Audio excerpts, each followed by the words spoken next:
আসসালামু শিক্ষার্থীরা, সবাইকে স্বাগতম করছি অর্জন করতে আয়োজিত আরেকটি গাইডলাইনমূলক ভিডিওতে। সৃজনশীল আমাদের সবার একটা ভয়ের কারণ।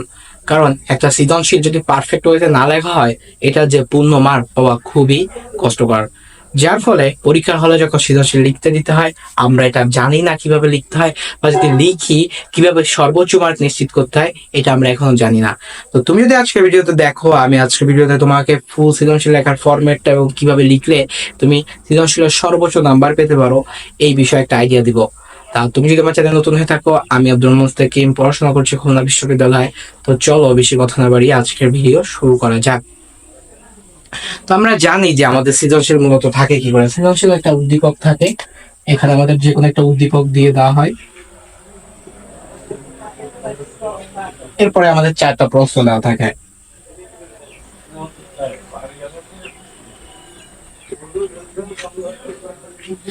তো এই যে চারটা প্রশ্ন, এই চারটা প্রশ্ন আমরা চারটা নাম আছে। প্রথমটাকে বলা হয় জ্ঞানমূলক,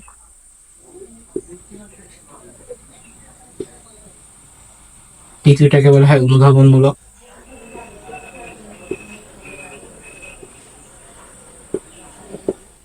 তিন নম্বরটা অর্থাৎ গকে বলা হয় প্রয়োগমূলক,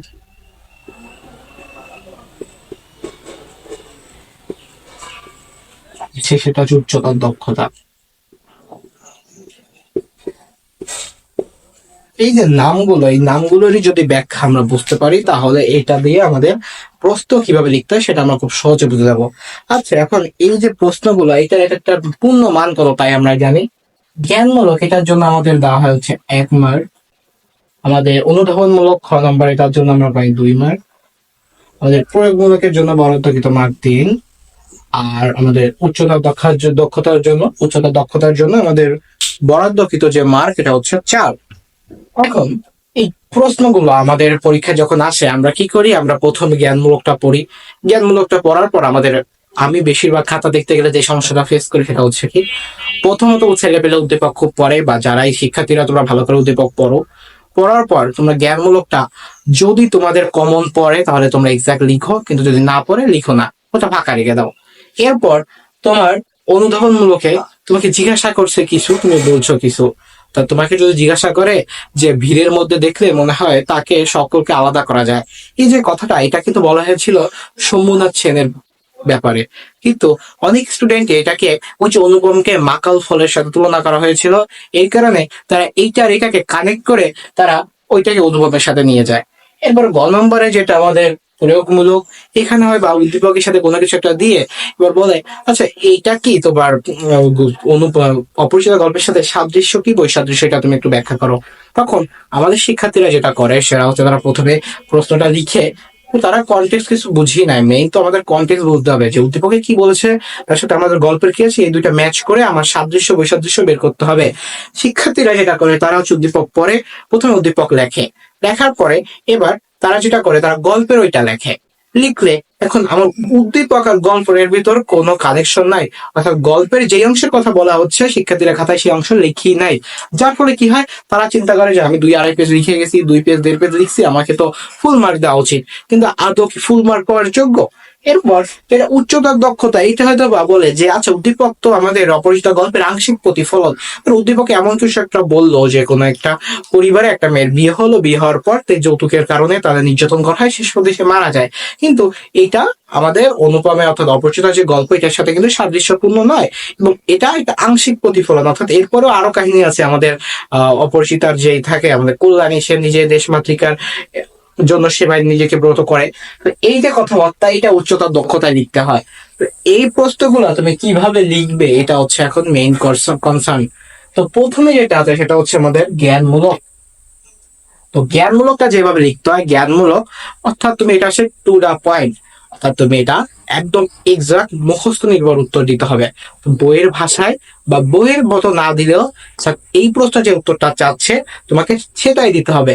ধরো তোমাকে প্রশ্ন বলা হলো সোমনাথ সেনের বয়স কত, এই প্রশ্নটার উত্তর যখন তুমি দিবে, তোমার পাঠ্য বই সম্পর্কে যথেষ্ট আইডিয়া থাকতে হবে। কারণ আমাদের পাঠ্য বইয়ে দেওয়া আছে সোমনাথ সেনের বয়স 40-এর এপার ওপার, অর্থাৎ তিনি এক্সাক্ট 40 না। তো তুমি যদি এখানে তার বয়স 40 দিয়েও দাও, সেটা কিন্তু অনেকটা দৃষ্টিগত মনে হতে পারে। তারপরে টিচার এটা মার্ক দিবে যেহেতু তুমি এক্সাক্ট ওই পয়েন্টটা দিতে পেরেছো, কিন্তু এইখানে তুমি প্রশ্ন দিবে কি করে? এখানে তুমি চাইলে একটা ওয়ার্ডেও দিতে পারো যে 40-এর এপার বা কাছাকাছি, এই টাইপের উত্তরও দিতে পারো, অথবা তুমি দিতে পারো শম্ভুনাথ সেনের বয়স 40-এর এপার বা ওপার। কিন্তু সর্বোচ্চ এক লাইনের ভিতর এটার উত্তর দেওয়ার চেষ্টা করবে, কারণ এটা যদি সর্বোচ্চ এক লাইনের বহির্ভূত হয়ে যায়, তাহলে যেহেতু 1 মার্কের প্রশ্ন, এটা শিক্ষক অতটা বেশি উত্তর আশা করে না তোমার কাছ থেকে। যার ফলে তুমি এটাই জাস্ট টু দা পয়েন্ট অথবা এক বাক্যে লিখবা। সব থেকে ভালো একটা পূর্ণ বাক্যে লিখতে, অর্থাৎ যে শম্ভুনাথ সেনের বয়স 40-এর এপার বা ওপার বা 40-এর মাঝা, 40-এর যে একটা কোঠা, এটা লিখলেই পূর্ণ মার্ক পাচ্ছ। এরপরে আমাদের যেটা, সেটা হচ্ছে অনুধাবনমূলক। কথাটার সাথে আমরা বুঝতে পারছি সেটা হচ্ছে জিনিসটাকে আমাকে আগে অনুধাবন করতে হবে। অনুধাবন বলতে আমি তোমাদের যেটা বললাম যে প্রশ্নটা বা আরেকটা প্রশ্ন হল যে গ্রামের মধ্যে মৃত্যুঞ্জয়ের তার অনেক সুনাম ছিল, এটা কার সম্পর্কে বলা হয়েছে? এটা বিলাসী গল্পে মৃত্যুঞ্জয় সম্পর্কে বলা হয়। তো মৃত্যুঞ্জয় যখন, এই কথাটাকে মৃত্যুঞ্জয়কে ভালো কিছু বলা হয়েছে না, এটা মৃত্যুঞ্জয় নেতিবাচক একটা অর্থে বোঝানো হয়েছে। অর্থাৎ মৃত্যুঞ্জয়ের যেই যত দুর্নাম, তাকে সেটা সুনাম হিসেবে করে অন কাইন্ড অফ আইরনি টাইপের এটা করে তাকে এটা প্রকাশ করা হয়েছে। তো অনুধাবন প্রশ্ন যেটা উত্তর করতে হয় সেটা হচ্ছে তুমি প্রথমে ওই যে এক্সাক্ট কথাটা, এটা কাকে বলা হচ্ছে, কারণ কথাটাকে তোমাকে লিটল কনফিউজ করে দিবে, তোমাকে একটু সংশয় রেখে দেবে যে এই প্রশ্ন কাকে করা হয়েছে বা তুমি ধরতে পারবে না। তো এটা হয়তো ভাই যে আমি বললাম নেতিবাচক অর্থে, এইটার ওই যে আমাদের বেঞ্চে কাটমা মানে আমাদের মেইন যে টার্নিং পয়েন্ট, সেটাই হচ্ছে ওইটা যে আমরা সবাই জানি যে এটা ভালো কথা বলা হয়েছে, যে সুনাম আছে, সুখ্যাতি আছে। তো শিক্ষার্থীরা কি লিখবে খাতা, যে মৃত্যুঞ্জয় খুব ভালো লোক, টাকা পয়সা দিত, এটা করতো ওইটা করতো, তার এটা ছিল ওইটা ছিল না। এখানে মৃত্যুঞ্জয়কে নেতিবাচক অর্থে বা তাকে পচানোর জন্য এই কথাটা বলা হয়েছে। যার ফলে তুমি যখন প্রথমে কথাটা বলবা, সেটা হচ্ছে তোমার উন্নত প্রথম 2টা সেক্টর ভাগ থাকবে, এটা তো 1 মার্ক 1 লাইন, এটাকে তুমি 2 লাইন ভাগ করবা। এটাকে 1 থাকবে হচ্ছে জ্ঞানমূলক, 2 থাকবে অনুধাবন। এখন জ্ঞানের মূলকে তুমি যদি এক্সাক্ট কথাটা লিখতে পারো যে আমার অনুভব মৃত্যুঞ্জয়কে তার নেতিবাচক অর্থে বলা হয়েছে, তাহলে তুমি 1 মার্ক পাচ্ছ। এবার এটা কেন বলা হয়, তোমার এটা দেখে কিছুটা ব্যাখ্যা করতে হবে, সর্বোচ্চ 2-3 লাইন, তো 4 লাইনের ভিতর তোমার এই কথাটাকে, যে তার এই কথাটা কোন ভিত্তিতে এসেছে বা কেন বলা হয়েছে, এটা তুমি লিখতে পারো। এখন তুমি মৃত্যুঞ্জয়ের যে যত সব আছে কুখ্যাতি, এগুলো লিখলা। কুখ্যাতি বলতে সাথে কোনো আকাম খুকাম করি নাই, কিন্তু সে তার জন্য যে গল্পের গল্প কথক যে কথাবার্তাগুলো লিখে গেছে, সেই কথাগুলো লিখে তুমি অনুধাবন অংশে লিখে দিবে। এটা যদি লিখে দাও, তাহলে কোনো শিক্ষক তোমাকে 2-2 দিতে বাধ্য, অর্থাৎ সে 2-2-এর বাইরে দিতে পারবে না, 1 দেওয়ার কোনো সুযোগ নেই। কারণ যেহেতু, আর এটাকে অনেকে তুমি চাইলে অনুধাবনটা আগে লিখতে পারো, লাস্টে জ্ঞানমূলকটাও লিখতে পারো, বা তুমি চাইলে আগেও জ্ঞানমূলকটা লিখতে পারো, মানে মানে এক কথায় লিখে এরপরে তুমি ব্যাখ্যা দিলে, অথবা ব্যাখ্যা দিয়ে এক কথায় লিখলে, এটা সম্পূর্ণ তোমার উপর। কিন্তু আবার প্যারা দিয়েও লিখতে পারো, নাও দিয়ে লিখতে পারো। কিন্তু শিক্ষককে যদি তুমি প্যারা দিয়ে লিখবা, প্যারা দিয়ে লিখলে জিনিসটাকে সুন্দরভাবে প্রেজেন্ট হয়, শিক্ষকের পড়তে সুবিধা, যার ফলে তুমি কোন অংশে জ্ঞান লিখেছো আর কোন অংশে অনুধাবন লিখেছো, এটা শিক্ষকের বুঝতে খুব সুবিধা হয়। এরপরে আবার 3 নম্বরে আছে প্রয়োগমূলক। প্রয়োগমূলক বলতে প্রয়োগমূলক প্রশ্নে আসে হচ্ছে সাদৃশ্য অথবা বৈসাদৃশ্য। বাংলার ক্ষেত্রে এটাই আসে বেশিরভাগ, বা উদ্দীপকের সাথে তোমার এটা কতটা সাদৃশ্য আছে। এই যে প্রশ্নটা, এইটা হয়তো এরকম বলা থাকে যে উদ্দীপকের সাথে অপরিচিত গল্পের সাদৃশ্য কোথায়, বা বিলাসী গল্পের একটা কনটেক্সট দিল যে বিলাসী গল্পে এরকম, বিলাসী গল্পে তো আমরা জানি যে আমাদের বর্ণ বৈষম্য বা যে জাতিগত বৈষম্য ছিল। উদ্দীপকে এমন কোন একটা জাতির পরিবারের কথা বলো যারা হয়তো এই বৈষম্য মানে না, এটা চলে না, তারা এটাকে গায়ে না দিয়ে 2টা সম্পর্ক এক করে দিল। তাহলে আমাদের উদ্দীপকের সাথে আমাদের বিলাসী গল্পের বৈসাদৃশ্য রয়েছে। কি বৈসাদৃশ্য, এই কথাটা লিখলে এটা হচ্ছে আমাদের প্রয়োগমূলক প্রশ্নটা, এটাও 3 ভাবে লিখতে হয়। এটা হচ্ছে প্রথম জ্ঞান, তারপর অনুধাবন, তারপর হচ্ছে প্রয়োগ। তো আমাদের এটা প্রথম যে কথাটা, সেটা লিখতে হবে যে আমাদের বৈসাদৃশ্য আছে কি না আছে, এটাই হচ্ছে জ্ঞান। অর্থাৎ তুমি এই প্রশ্নটা সম্পর্কে নির্দিষ্ট তোমার যে পড়া আছে, তোমার বই থেকে তোমার যে ধারণা আছে, তুমি যে উদ্দীপক পড়ে বই থেকে এটা বুঝতে পেরেছো যে এই কথাটার সাথে এটার মিল নাই, এটাই তোমার জ্ঞান, অর্থাৎ তোমার বই সম্পর্কে একটা পূর্ণাঙ্গ ধারণা রয়েছে।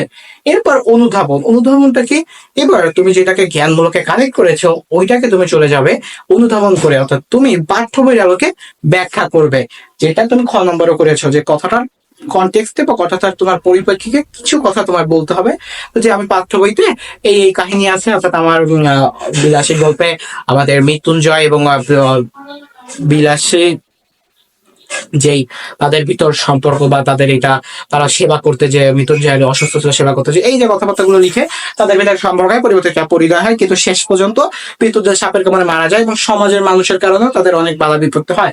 কিন্তু এই কথা তুমি যখন উদ্দীপ, এরপরে আমার যেটা থাকবে সেটা হচ্ছে প্রয়োগ। প্রয়োগে আমি কি লিখবো? প্রয়োগে আমি লিখবো হচ্ছে আমার ওই যেই উদ্দীপকের সাথে আমার পাঠ্য বইয়ের কি মিল আছে।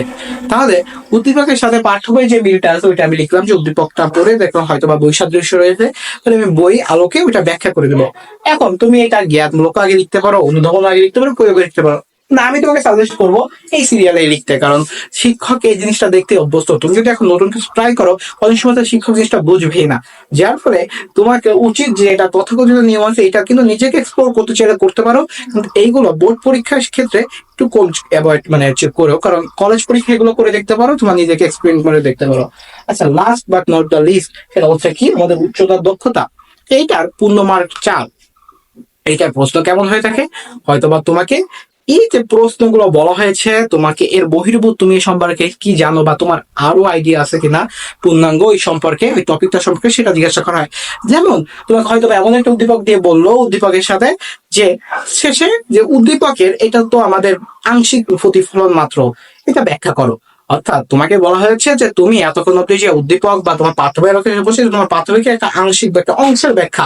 এছাড়াও তো তোমার গল্পে আরো কাহিনী আছে। হ্যাঁ, গল্পে আমাদের অপরিচিতা গল্পে ধরো যে অপরিচিত গল্পে অপরিচিত প্রথম যে কথাটা বললাম যে হয়তো বা কেউ তোমার যৌতুকের জন্য আত্মহত্যা করে সেই টাইপের কোনো উদ্দীপক দেওয়া হলো, তো বা কেউ বিবাহ বিচ্ছেদ হয়ে তার স্বামীর নির্যাতন হয়েছে বিবাহ করে যৌতুক দিয়েও, এই কথাবার্তা। তখন তুমি দেখবে যে হ্যাঁ আমার অপরিচিত গল্পে আমাদের শেষে কুলানি তার বাবা এটা মানতে নারাজ, যার ফলে তিনি দেশমাতৃকা ব্রত হয়।